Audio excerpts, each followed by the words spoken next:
Hello everybody and welcome to another installment of my new player guides where we take a look at a hero pack, all the cards in their kit, the obligation, and the Nemesis kit to understand what are the challenges coming up against this hero, what are the abilities and powers that they have to fight back against all of the Marvel Universe.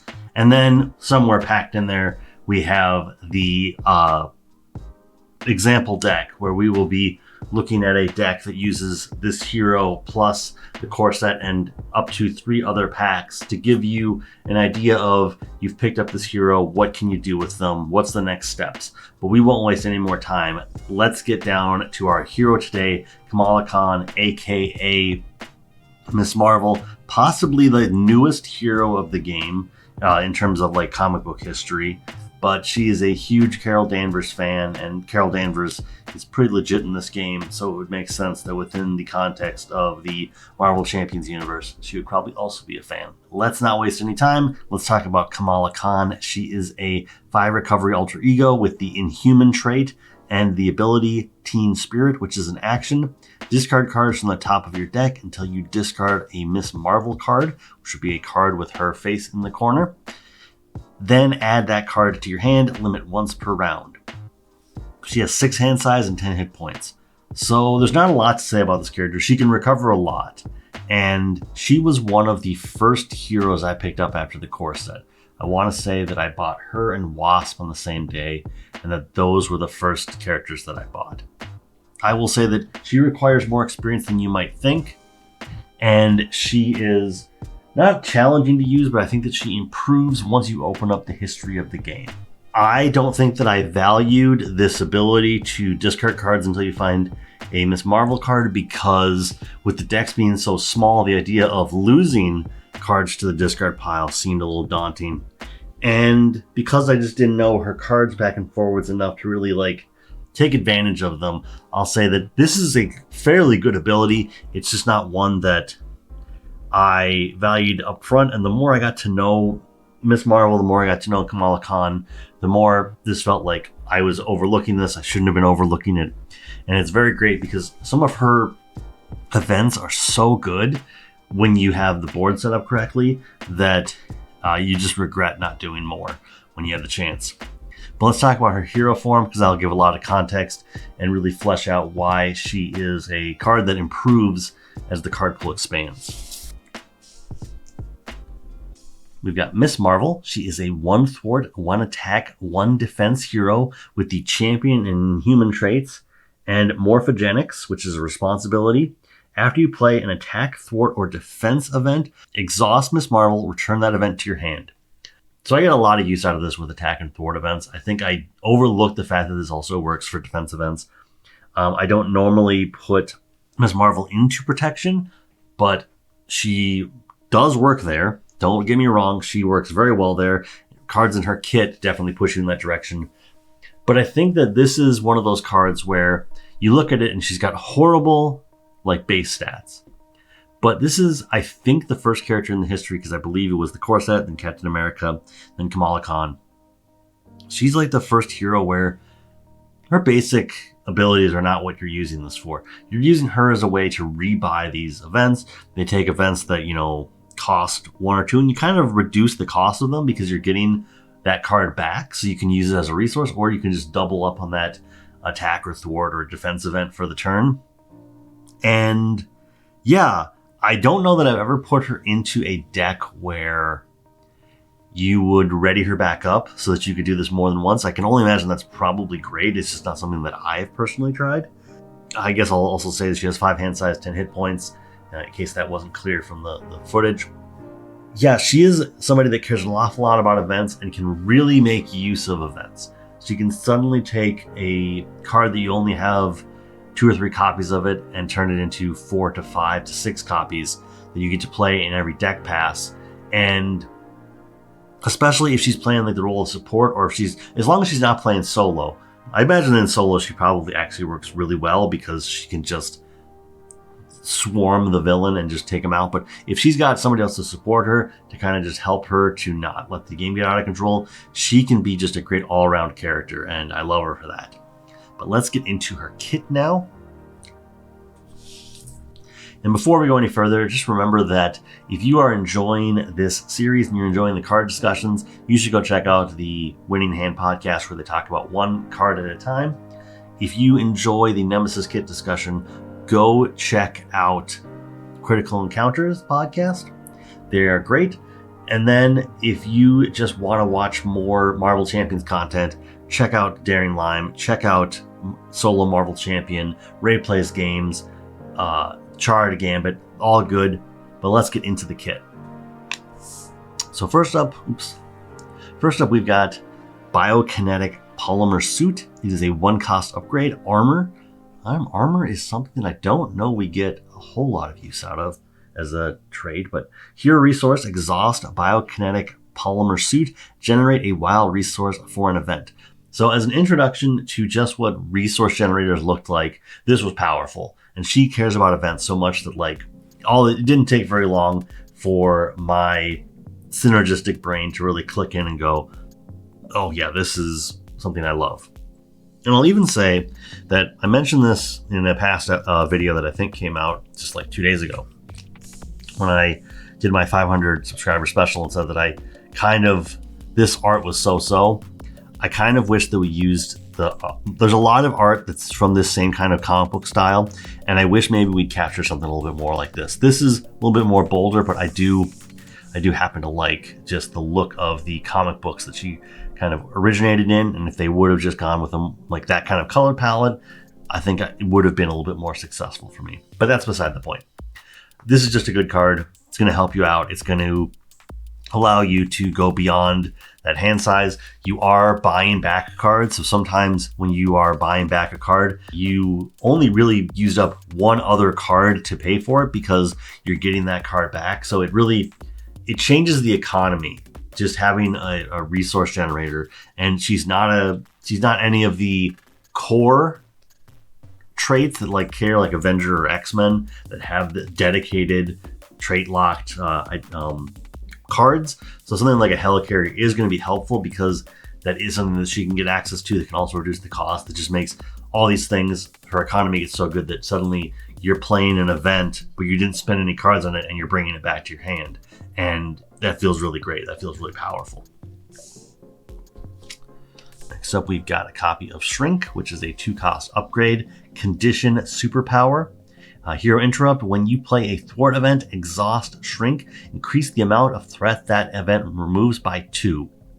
So in situations where you are able to remove threat from multiple schemes at once, this bumps up all of those. So suddenly, I guess let's just take as an example, is there one that does that really just comes to mind? There's stuff out of Jubilee, which I can only imagine the 3 steps ahead that probably just explodes in value here. But even just something like, what's it called? Something like multitasking, where you are removing 2 threat from scheme, something that's removing 4. If you paid for this event using a genius resource, remove 2 more from a different scheme. I'm trying to think here. I want to say this removes 4 and then removes 2. Trying to think if there was one where it basically said remove threat from it just says remove 2 threat from each scheme or something. What's that called? 3 steps ahead is also pretty good. For each different resource type used to pay for this, remove 2 threat from choose a scheme. Okay, sorry. So this just gives you an automatic 2 more. I was thinking that could split off. Where's the one I'm thinking of? Oh, even the odds. I think this was the one I was thinking of. Remove 1 threat per player from each side scheme. Deal 1 damage to the villain for each side scheme defeated this way. So this will automatically take that and say it's 1 per player plus 2. So if you're playing solo, you're removing 3 threat from each side scheme. 2 players, you're removing 4. 3 players, you're removing 5. This is a card that I don't get a lot of use out of, but in Miss Marvel, I do get a lot of use out of it because just the way that it works in general shifts so much. So yeah, I like this card. I will say that it doesn't spread as much as the next card we're going to talk about, where it just it doubles and doubles and doubles and does all this stuff. Thwarting in general is usually very condensed. It's focusing on one scheme at a time.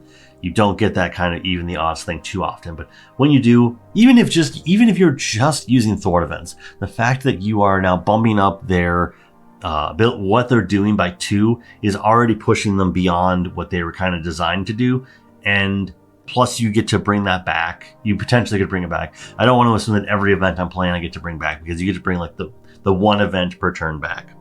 But if you're doing that and suddenly you do something like a multitasking where you use a wild resource, so suddenly you're removing 4 and I think 2. I'm going to look into that between recording and production, but we'll see that. If you just have the ability to do that, suddenly it just takes these events and makes them better. And I think that's what I've been trying to get at this entire time, is that this and the next card just take everything up to 11 for us. So let's stop dancing around it. We were talking about Embiggen, which is a 2-cost upgrade condition superpower. Hero interrupt: when you play an attack event, exhaust Embiggen, increase the amount of damage that event deals by 2.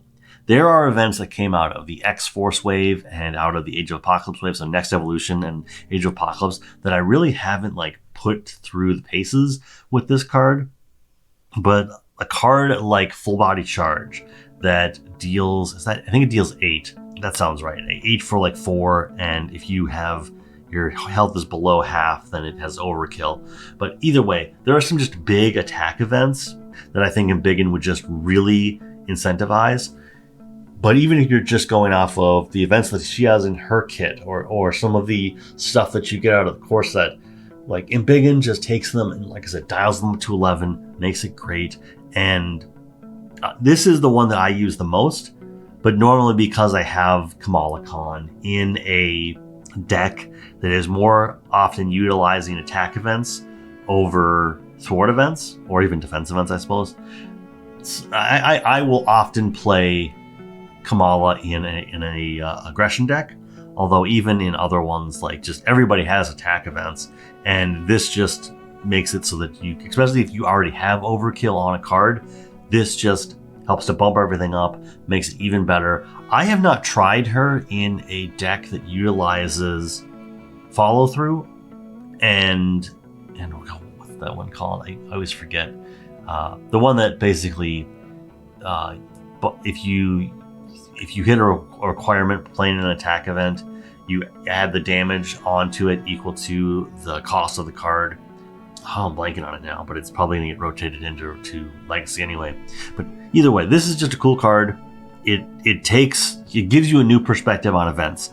Shrink and Embiggen give you these new context for events that really help to make Kamala shine. Then we have 3 copies of Big Hands. Can we get them all in there? We can get them all in there. Cool. It is a 2-cost event, attack superpower, hero action, deal 4 damage to an enemy. So this is pretty basic, and I'll say that when you look at Kamala Khan, if you're not really thinking it through, her cards all kind of read as relatively basic. This is just pay 2, deal 4 damage. Now with Embiggen, you're dealing 6 for 2. Maybe you're buying this card back, so suddenly you have it back in your hand. So even if you're not using Embiggen, I guess if you are using Embiggen, you're dealing 10 damage over the course of the one event card being used up. But if you're just kind of buying it back, you're dealing 8. And I think the fact that you're getting these cards back is what takes them from being fairly normal cards to really great. And I think it's Clobber is a card out of the Galaxy's Most Wanted box, where it is a event that basically says if it's the first card you played this turn, it attacks for how much ever damage, 4 or 3 or something like that. Relatively benign. But if it's the first event you played this turn, you return it back to your hand. And so in a character like Ms. Marvel, where she can already buy back events, an event like that basically does her ability for you is really cool, because then suddenly you get to basically play the same event 3 times in a turn if you have the resources to do it. And that can be really powerful, and adding Embiggen on top of that is really cool. But yeah, I think that even though this is a very basic card, because of how Miss Marvel interacts with it, it suddenly goes from being a very basic card to a card with a lot of decision points and a wide swath of how much damage it's dealing. Is it a card that represents 4 damage? Does it represent 6 damage? Does it represent 8 damage? Does it represent 10 damage? Until you really sink your teeth into Miss Marvel, you don't necessarily kind of see that when you're just looking through the cards.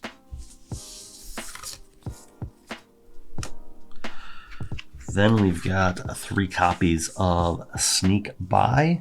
Let's see if we can do it again. I know we can. Sneak By is a 2-cost event. Skill Thwart. Hero action, remove 3 threat from a scheme.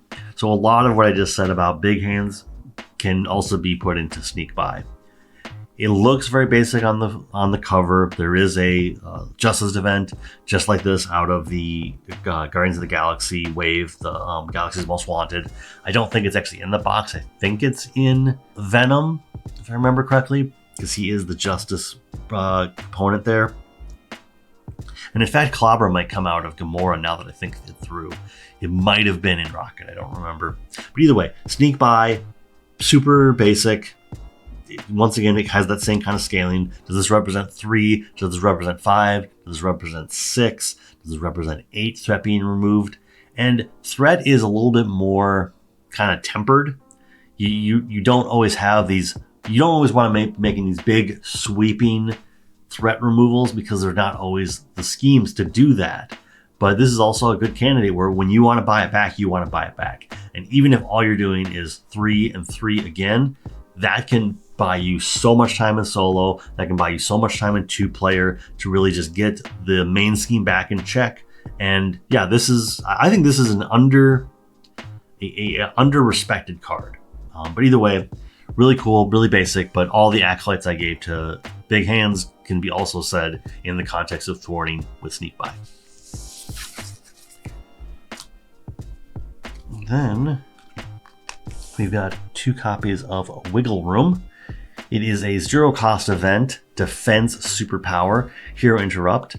When you would take any amount of damage, prevent 3 of that damage, draw a card.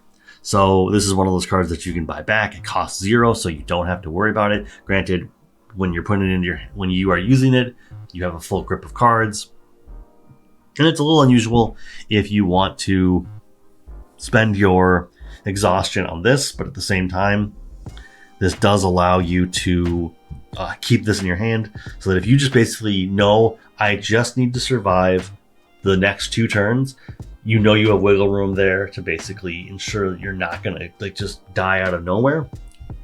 And I'll even say that for as much as I said that I don't always think about defense events with Miss Marvel, this might be my favorite card just because it's the one that really made me feel like I was Miss Marvel, that I was just being able to dodge around all this damage. It cycles itself. It goes and draws you another card, or I guess that's cantrips for you, a D&D term and magic term. I will say that for all the pop and circumstance with all the other cards, I do think this is my favorite card out of her kit, just because it's a defense event that feels like it's part of the character. It doesn't feel like it's just like, oh yeah, they're just super tough, so they're really good at defending. It's like, no, this is similar to Spider-Ham, his kind of quasi-defense event where he prevents everything except for 1. Wiggle Room just helps to take what is probably a larger attack for most villains is 3. If you're taking 3 damage, then you're kind of in for it. If you're taking more than that, then still you might take the 4th and 5th damage. But either way, this card is better than I expected it to be in context when I really needed it.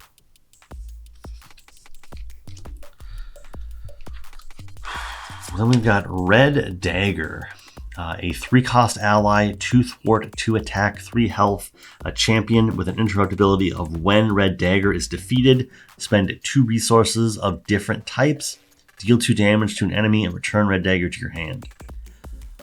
I know that depending on player to player, some people think this is a great card, some people think it's a so-so card. I might err on the side of being so-so. I don't think that having 2 different resource types is that difficult to be able to get 2 more damage in and return them to your hand.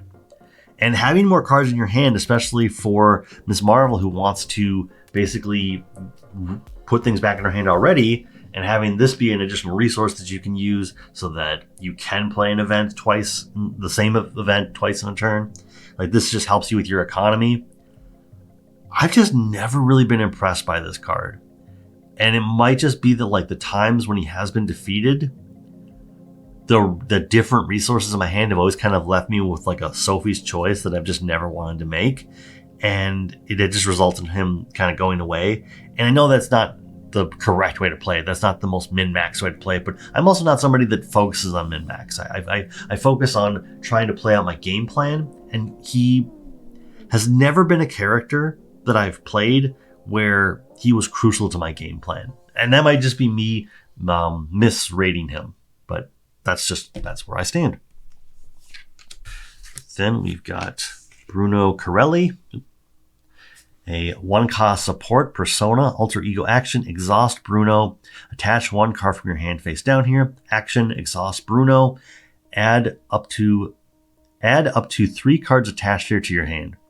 So this is really good. If I can get him on the first turn, I will do that. As I've said many times before, I'm not a huge alter ego action person. I don't take advantage of them as much as I probably should. This is one, because you do want to go down to alter ego a reasonable amount. This will help you. And if you can store some cards that are more situational, especially when you get into aspect and like, this card is good for me at this point.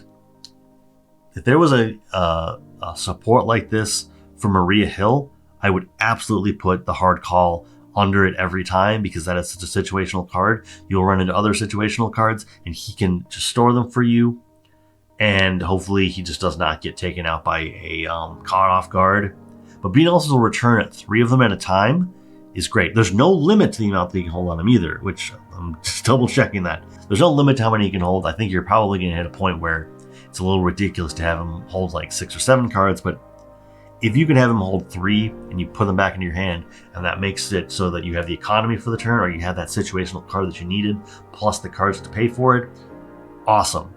Underrated card. I didn't respect him enough when I first got him, but you should respect him because he does have a great amount of use. Then we got Nikita, and she is a 1-cost support persona again, alter ego action. Kamala likes to be an alter ego, if that's not clear. Alter ego action, exhaust Nikita, reduce the cost of the next card you play this phase by 1. So you've just got a helicarrier just waiting for you. You just can't share it with other people. Another card that if I can have it on the first turn, I will absolutely use it, because it will just pay for itself. And then, you get out your Polymer suit and you flip over to hero form and you're ready to go. There's not a lot more to say about it. Once again, another card that I didn't respect enough when I first got it, but that's also because I didn't understand Kamala enough, and I didn't understand the power of alter ego actions. I still, to some degree, don't. But she is definitely a hero that she likes to be an alter ego enough that you're absolutely going to get use out of this. And that's great. And then last, we have Aamir Khan, a 1-cost support persona, alter ego action. Loves to be an alter ego. Exhaust Aamir and place 1 card from your discard pile on the bottom of your deck, then draw a card. This is cool just for recursion, just for getting a little bit of additional card draw. There's not a lot more to say about it. I do like the fact that it only costs 1. Again, because you are in, I think it's also important to remember that when you're an alter ego, you might be sending cards to your discard pile so that you can find Ms. Marvel cards. So suddenly Aamir allows you to send a card that you might have pushed out of your deck, put it back on the bottom, draw a card, and so you know that at least the card that you cared about, that was most important to you in that turn, is going to still be back in your deck. You don't have to shuffle back through your deck to find it. If you find a way to basically put it on the bottom and then shuffle your deck so that it's not the last card in the deck, even better. I am not too privy to like card combinations like that. I mean, obviously there's something like Fritz now where you can search for a tech thing, but either way, just good card, even at a base level, is just a good card. And once again, she likes to be an alter ego, and she definitely takes advantage of it. If you can get these 3 supports out, then your alter ego, then going to alter ego is like just the biggest boon possible. Not only are you getting a Miss Marvel card, but you're reducing the cost. You're storing a card away. You're putting a card back on the bottom and drawing a card. It's just like your alter ego turns with Miss Marvel, which is why she really wants to have other players in the game to kind of like help her not let the main team get out of control. But when you're an alter ego, sometimes your turns with Kamala Khan are just incredible. All right, and here we are talking about the example deck for Miss Marvel, and I really liked this deck because Eli Glick here is playing through the game in chronological order. So that does mean that we're looking at a pretty limited card pool, and for this one, it's very simple. It's just the core set plus Captain America plus Miss Marvel. But I do think this is an example of what you can do, even if all you're doing is taking the core set and adding it to Miss Marvel, just to improve her, or just do something different.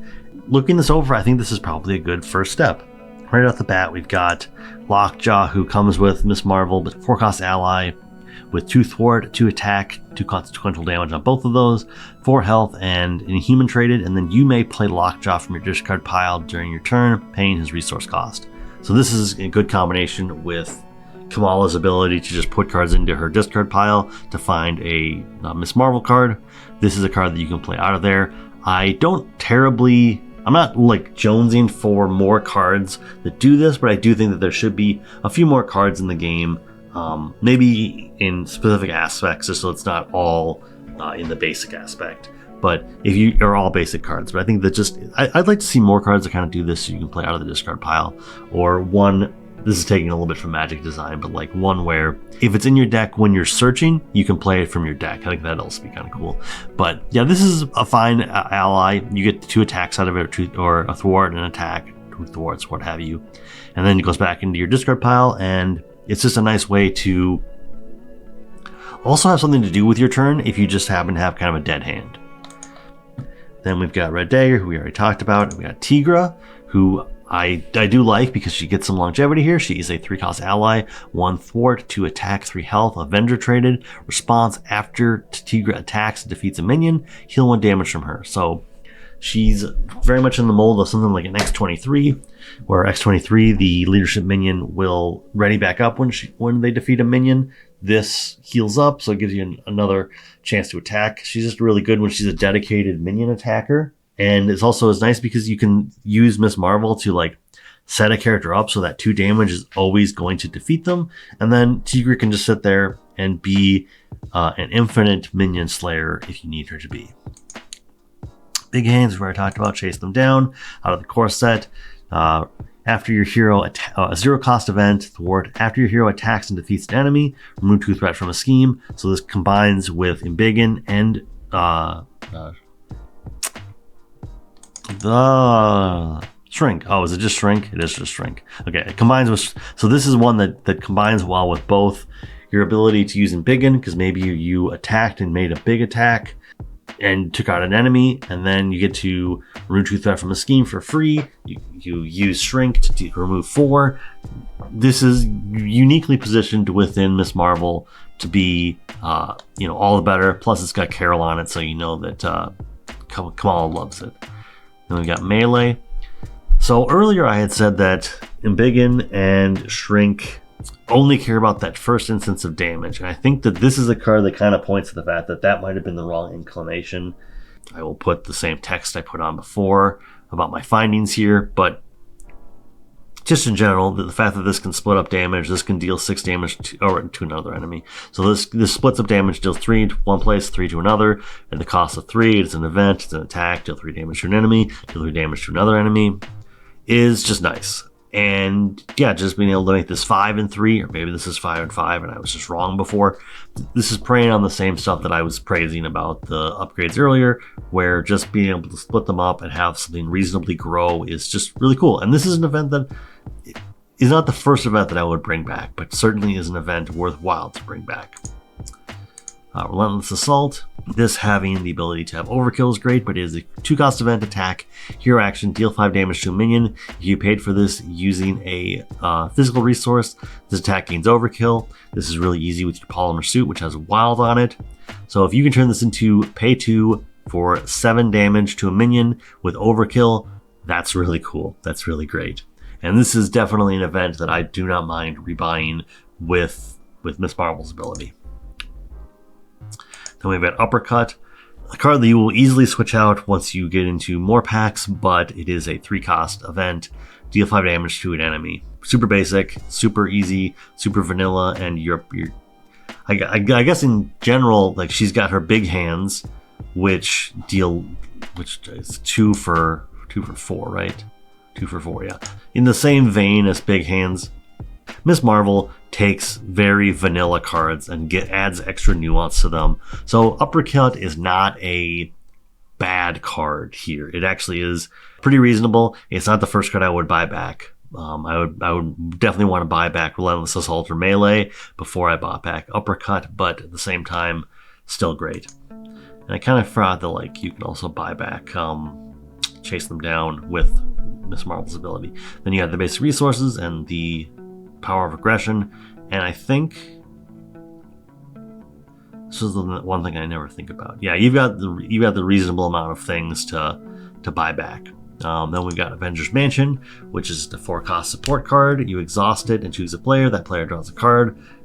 Miss Marvel loves to have her big hands, and this is just a way to keep her resources stocked up. Then we've got Tac Team, which I definitely like here just as a way to, one, help out Tigra, and also just kind of be that additional damage that you can use up. It is a 3-cost of support. Shield uses attack counters. He gets 3 of them, and then an action, exhaust Tac Team and remove 1 attack counter from here. Deal 2 damage to an enemy. This is the kind of support that I think in general, like when you have your the Justice version of this that removes threat from a scheme, use of the counters. You're going to be doing that pretty much every turn. What I like about Tac Team is the fact that you're not. You don't have to. You're going to really be having it more to break a tough, to finish off a villain stage, to put a minion into just the right place to help support Tigra. This is one that can sit and play. It can be that catch-all for Caught Off Guard where, okay, I lost Tac Team, but it's better than losing Nikita, or it's better than losing Aamir or Bruno. And overall, well, I guess also you don't want to lose the Avenger Mansion. This is a nice scapegoat if you hit a Caught Off Guard, and also it's just a nice card to have that will strategically come into play, or its ability will help you in play just when you need it. Then we have Endurance, which I don't know that 3 copies of Endurance is needed, but I do understand that, like, when you want Miss Marvel to have extra health, you want her to have extra health, and this is just a nice way to get that first one down, get the extra health, and then these are just energy resources from then on out. Additionally, it is just another scapegoat for a Caught Off Guard. Because you have 3 copies of them, you can always replace it, but for the most part, I understand its uses. I wouldn't have put 3 copies in. I would have swapped out for something else. I know they highlighted Nick Fury here. Fine card. And then Enraged, which came out of the... Is that the only card that came out of Captain America? Actually, let me sort by set and name. Yeah, that's the only card that came out of the Captain America pack. Either way, I get it though, especially on Tigra. This is pretty great. It is a 1-cost upgrade attached to an ally, max 1 per ally. Attached ally gets +2 attack and takes 1 consequential damage after its attack, or +1 consequential damage after its attack. So yes, that does put Tigra on a knife's edge. She is going to take herself out really easily, but if her or Lockjaw, I suppose, can just get that extra 2 attack, or even like what's this? Oh, and this is when he would be defeated. I think that still works though. If he's defeated by consequential damage, that's still defeated. So yeah, I think this is a fine card to have here. I just think that it does put most of your allies onto a knife's edge, but getting that additional 2 attack can just kind of turn them into glass cannons super quickly, and that's cool. But yeah, quick deck review. I like this just as a first step. I think that it's cool, and yeah, try it out if you are kind of just working with a smaller card pool. Obviously, this all comes with the knowledge that we are moving into a new era of Marvel Champions, and Captain America is not the easiest pack to get. But still, I think that just as a basic deck, even if you just take that out and replace it with something else, cool deck. And I think it's a good twist on and I do think it's a good twist on Ms. Marvel. But let's go and talk about the Obligation and Nemesis kit. And we are back to talk about the Obligation and Nemesis kit. So Obligation for Kamala Khan is Home by Dawn. Give to the Kamala Khan player. You may flip to Alter Ego form, then choose to exhaust Kamala Khan, remove Home by Dawn from the game, or discard one persona support you control. If no support was discarded this way, this card gains Surge. Discard this Obligation. You want to exhaust Kamala Khan, because losing one of your persona supports, and obviously there are other persona supports that exist in the game, but you have 3 of them in your kit. So losing one of those, I just sang the praises of them a couple minutes ago. Losing one of those is detrimental, and if for some reason you don't have one of them out, and suddenly this surges, this is just going to come back around.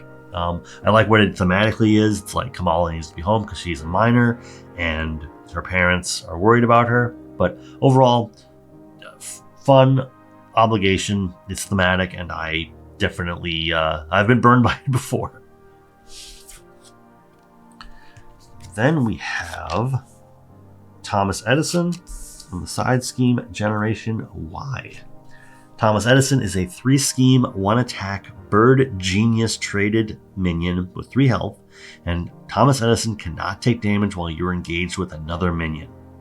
Oh, this has royally screwed me over. The scheming is what has royally screwed me over. The fact that I can't get rid of him because I happen to have like a Hydra soldier on me has also burned me before. Beyond that, if you have the ability to just get rid of the Edison minion immediately, do that.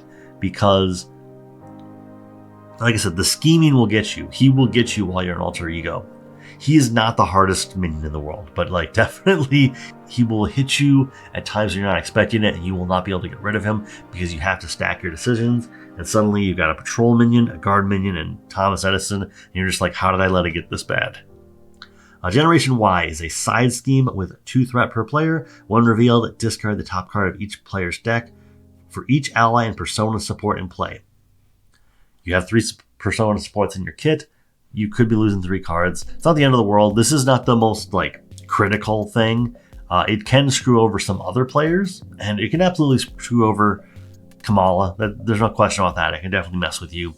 But this is pretty tame. You do want to get rid of it because it does have the crisis icon on it, so you're going to be seeing an additional encounter card. But other than that, this is not the hardest 1-2 punch when you hit Shadows of the Past. It can be, but it often isn't. Then we've got Edison's Giant Robot, a 1-scheme 2-attack robot with 8 health. Edison's Giant Robot cannot take damage, and the hero action of spend a genius resource until the end of this phase. Treat this card's printed text box as if it were blank.